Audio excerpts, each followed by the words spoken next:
Pero bago tayo magpatuloy ay pakilike ang ating video. Ganon din ang subscribe button, pati na rin ang bell icon para lagi kayong updated sa mga parating ko pang mga uploads.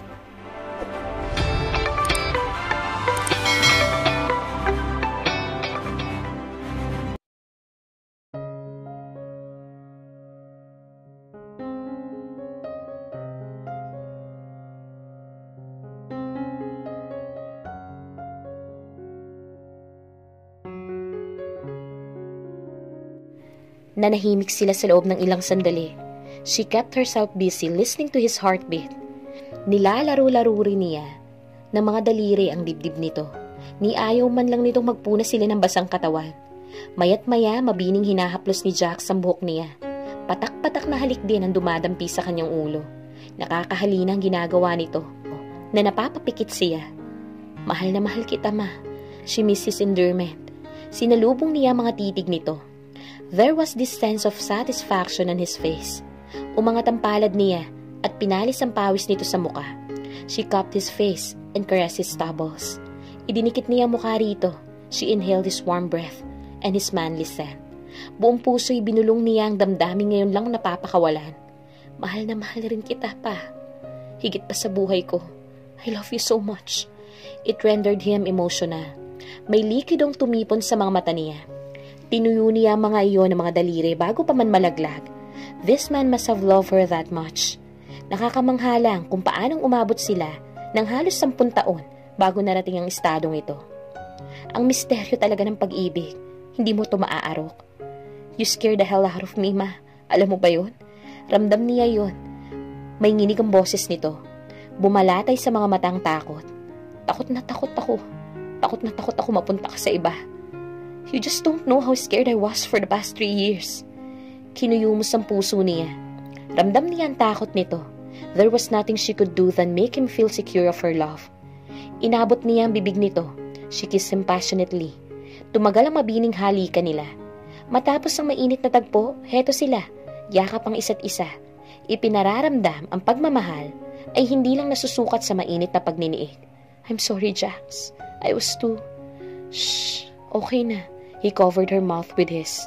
Nanunodyo ang halik na may kasamang pagdila sa labi niya. Okay na tayo. Sumandal siya sa dibdib nito. Ipinikit ang mga mata.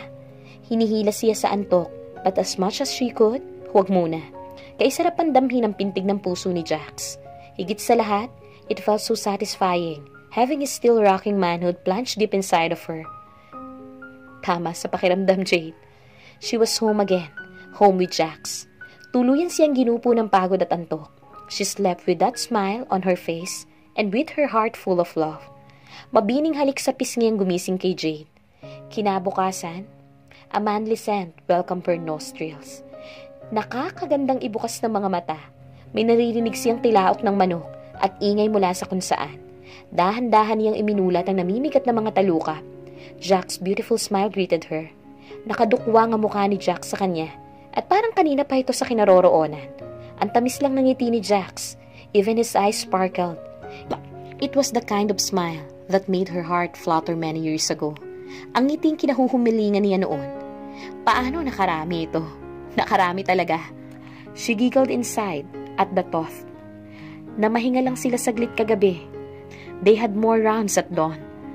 Ayaw nilang magpaawat. Pareho silang sinusulit ang mga oras na meron sila. Pinapawi ang uhaw at pananabik sa isa't isa. Hi, matamlay niyang sabi. Nakadamit na si Jack samantalang siya hubot-hubad pa rin sa ilalim ng kumot. Buti na lang nakabukas ang malaking bintana at nakapatay ang aircon. Kung hindi, maninigas siya sa lamig. Inaantok ka pa?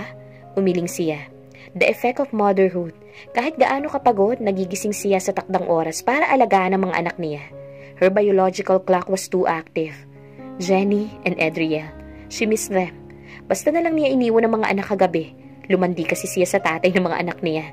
Siya pa talagang sumugod, ha? Bangon na. It was so sweet of Jax at tinulungan siyang bumangon. Dapat lang talaga at mukhang na-overuse ang katawan niya. May parte pa nga sa kanyang nananakit.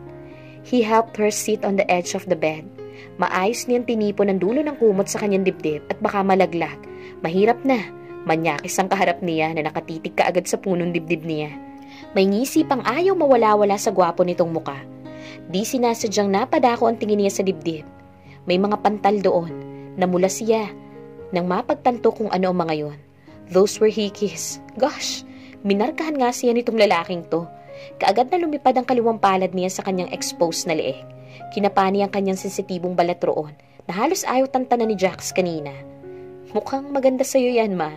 Nanulis ang nguso niya. Mahaba naman ang buhok niya. Itatago niya na lang. Good morning nga pala. Dumukwang ito't dinampian ng halik ang bibig niya. Mababaw na halik lang, ngunit nanunod siya. Good morning, Papa Jax. Matunog na sininghot ni Jax ang leeg niya. You smell so good. Duda siya sa sinasabi nito. Alam niyang nangangamoy na siya. Ilang litrong pawis kaya ang lumabas sa kanya kagabi at kaninang madaling araw. Sininghot niya ang kilikili na ikinatawa ni Jax. Ang sarap marinig ng halakhak nito. Nanggigigil nitong pinapakang leeg niya. Inalerto niya ang utak. Iiwasan niyang magpadala sa tukso na pangalan ay Jax. Yes, he was always a sweet temptation. Bumaba pa ang halik nito sa kanyang dibdib. Jax! Kulang sa puwersa ang boses niya. More of nangaakit pa nga. Ang landi niya talaga at niliyad pa niya ang leeg. Umungot lang si Jax, sumigi sa ginagawa. He even created a popping sound while kissing her. Ang mga bata, sukat sa sinabi niya, tila binalikan nito ng tamang wisyo. Oo nga pala mga bata, tinantanan siya nito. Sige, itabi na natin yan para mamaya. May balak nga talaga. Dito ka lang, huwag kang gagalaw. Hinalikan nito na may kasamang singot ang pisngi bago tumayo. Naghalungkat ito ng kung anuman sa cabinet. Habang may hinahanap ito, napagtuunan niya ng pansin ang loob ng silid. Maalwan ng silid, may isang kulay tsokolating couch katabi ng pintuan. Ang pinakamarangyang gamit lang siguro ay ang flat screen TV na nakapatong sa isang buffet table. The color of the interior is ash blue. Rustic, ngunit maganda. Ang pinakanagustuhan niya sa bahay nito ay ang malalaking bintana. Malaya kasing pumapasok ang perpektong hangin at natatanaw mula rito ang payapang langit. Sana maging okay ka dito. White t-shirt, boxer shorts ang bitbit nito nang muling lumapit sa kanya. Naalala niyang pinunit ni Jax ang damit niya kagabi. Wala na iyong silbi maliban na lang sa gawing pamunas. Ang atat kasi nila eh. Heto tuloy, wala na siyang maisuot pa. She suppressed a smile as she remembered what happened on the couch. Ang pangatlo nila, mainit na tagpo ang kinauwian. Hindi lang minsan, ngunit napakaraming beses. Akin na. Ako may pananagutan sa iyong kahubaran. Ako rin dapat magbihis sa iyo. Manyakis ka kasi. He smiled again. Parang kinikilig pa yata sa sinabi niya. Siya man din. Ibigay mo sa akin yung braso mo. Parang batang binigay niyang isang braso at sinuksok yun ni Jax sa isang sleeve ng damit. Sumunod ang isa pa, saka ang bahaging ulo niya. Inayos pa nito ang maluwag na t-shirt sa katawan niya. Sa tangkad nito, aabot ang length ng shirt hanggang sa itaas ng tuhod niya. Her legs, ang boxer shorts naman na hawak nito, ang isinuot sa kanya. Bilis, angil nito, nang makita ang pag-aatubili niya. Ako na kasi. Why? Bakit ba? Nahihiya ka pa ba? Ilang beses na bang nahantad sa akin yan? Ilang beses ko na nadilahan at Hindi na nito natapos ang pangungusap at kaagad niyang tinakpan ang bulgar nitong bibig. She was red, batid niya. Ang init ng buong mukha niya. Loko talaga tong si Jax. Bahala ka na nga. Inalis niya ang kamay at inangat niya ang kanang paa at sinuksok sa isang leg ng boxers. Huling-huli niya kung paanong lumampas ang titig sa ginagawa niya. He mischievously smiled when he saw her hidden gem. Alam niyang tumatakbo sa makamundong utak nito. Jax Alcantara? Matigas na boses na saway niya rito. He just wink and kiss her thigh. May kasamang singhot pa yun ha? Totoo nga, he can seem to get enough of her. Napapailing na lang siya at hinayaan na lang ito. Nakakapanibago lang na may nagsisilbi sa kanya. Okay sana nung dinadala pa niya si Adriel sa sinapupunan at todo effort si Jax sa mga pangailangan niya. Matapos siyang damitan, isinuksok nito ang kaliwang braso sa ilalim ng kanyang tuhod at pinusisyon naman sa likuran niya ang kanan nito. Parang bulak siyang binuhat ni Jax. Nilingkis naman niya mga braso sa leeg nito. She burrowed her face into his neck. Habang naglalakad ay saka niya napagtuunan ng pansin ng buong bahay. This house was old. Nababalanse lang ng mga makabagong kagamitan ng kalumaan. Pero mukhang well-maintained naman. Bukod sa silid ni Jax, may dalawa pa naman para sa mga bata at kay Untoy. Ang sala naman ng bahay, maalwan din. May malaking ventilador sa ceiling, sa ibabaw mismo ng kinaroroonan ng couch. Hinanap ng mga mata niya ang gulagulanit na damit niya. Wala na ito roon. Napadako ang tingin niya sa isang panig ng bahay na hindi niya napansin kagabi. Photographs. Lots of it. May larawang kuha habang ang laki ng ngiti ni Adriel at nakaantabay si Jax. Merong akay-akay ni Jenny ang bunsong kapatid. Mostly, larawan ng 3 ang naroroon. Masasayang larawan na mag-aama. Those were happy memories of a family. Siya lang ang kulang. Naiinggit siya. Naranasan niya sana ang parehong kaligayahan kung hindi niya hinayaang madaig siya ng sakit. Next time, kasama ka na sa mga yan. She smiled. She wondered how this made Jenny feel. Kulang ang mag-anak nito. Nagiging mapaghanap si Jenny. Sino naman ba ang ayaw ng buong pamilya? Siya nga complete family and childhood fantasy niya. Probably, it was the reason that she accepted her father's help. Hanggang ngayon, hindi pa rin solid ang relasyon nila ng tatay niya. Nag-uusap naman sila ng tatay niya kapag dumadalaw ito sa mga bata. Pero pahapyaw lang. Kaya nga hanggang ngayon, wala siyang alam sa nangyayari kina Claudia at Elisa. Mas concerned pa siyang alamin ang kinahinatnan ni Bibing at Ate Rosalie at Nanay Maring at ang iba pang kasambahay. Na-miss niya mga ito. One day, iimbitahan nga niya mga ito sa bahay. As to Elisa and Claudia, wala siyang makapang urgency para makibalita sa mga ito. What Elisa and Claudia did was unforgivable. Mapapatawad ba niya mga ito? Oras lang ang makakapagsabi. May bumabagabag ba sa'yo? Kanina pa pala siya nilapag ni Jack sa upuan. Paharap sa mesang may nakalatag na tasa ng umuusok na kape sa kanyang harapan. Abala nga ito sa paggawa ng sandwich sa mismong harapan niya. Wala naman. Pinulot niya ang kape at hinugop habang sinusuyod ang tingin ng kusina. It was rustic. Sa cupboard ay nakakita siya ng pamilyar na bote, mga products nila at hindi lang iisang naririto. Marami. Naagaw ang pansin niya ng high chair na nasa isang sulok. That's for Adriel. Unfortunately, ayaw nang gamitin ni Bunsoy. He's a big boy na raw. Jack happily recalled habang kasalukuyan itong ina-assemble ang component ng clubhouse. Nakakatuwang panoorin si Jax. He really did improve as a father.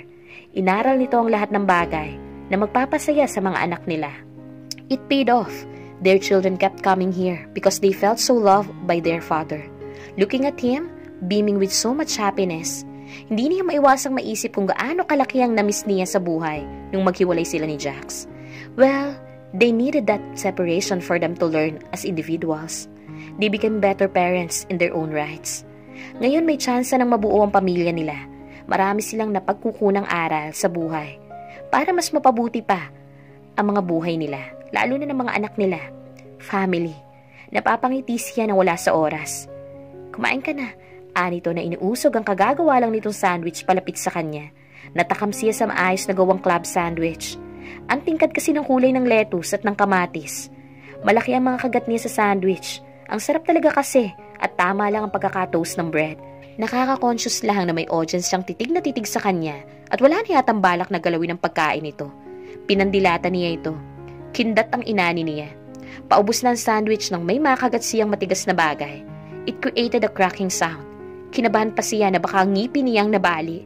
Di naman ang dila niya ang tila matigas na object na nasa loob ng kanyang bibig. She took it out. Nangunot ang noon niya sa nakita.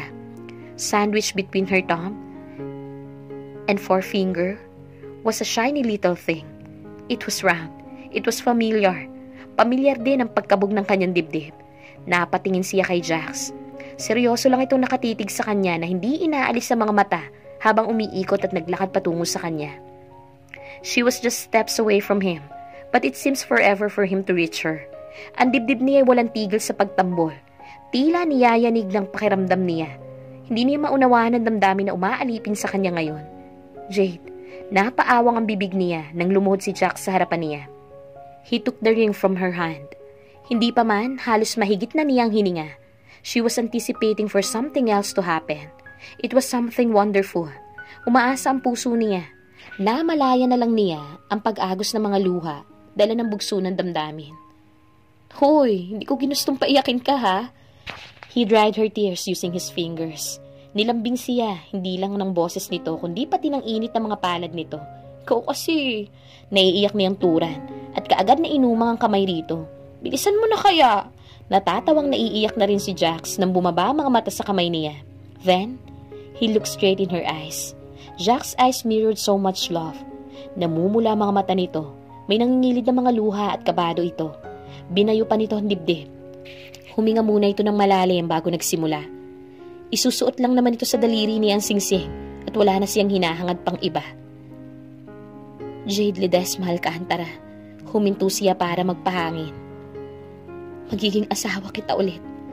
Tila may takot sa mga mata nito na baka pahindian niya ang alok. He was silently urging her to say yes. Sa bugso ng damdamin, buong higpit niyang niyakap ito. Nakakaligtaan na sagutin ang tanong. She just wanted to hug him so tight. Don't be too hard on yourself. Halos hindi ka na makahinga. I don't need all sorts of formality. We're mature enough to understand ourselves. Ramdam ko naman, Jax. Ramdam kong pagmamahal mo. Mahal na mahal din kita. And that is enough to agree on marrying you again.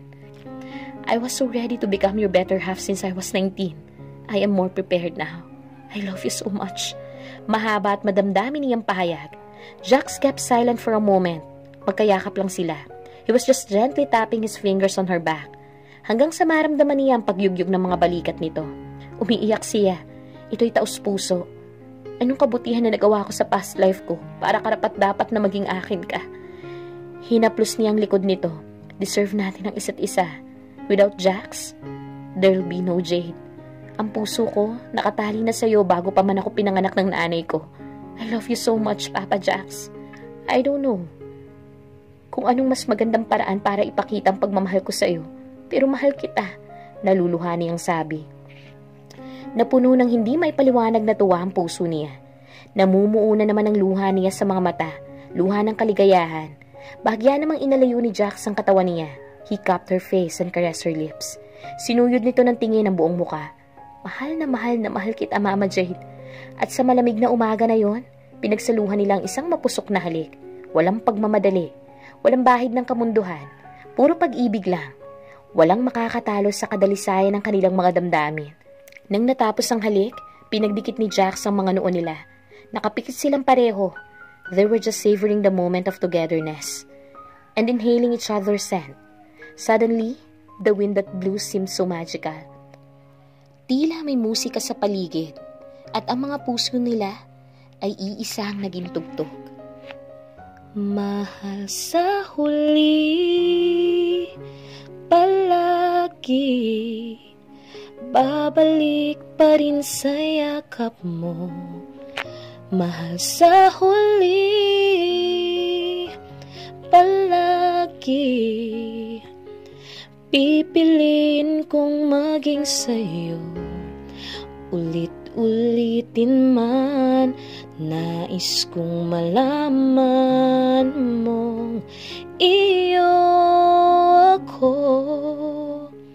palagi. I love you. Wika nila na puno ng pagmamahal.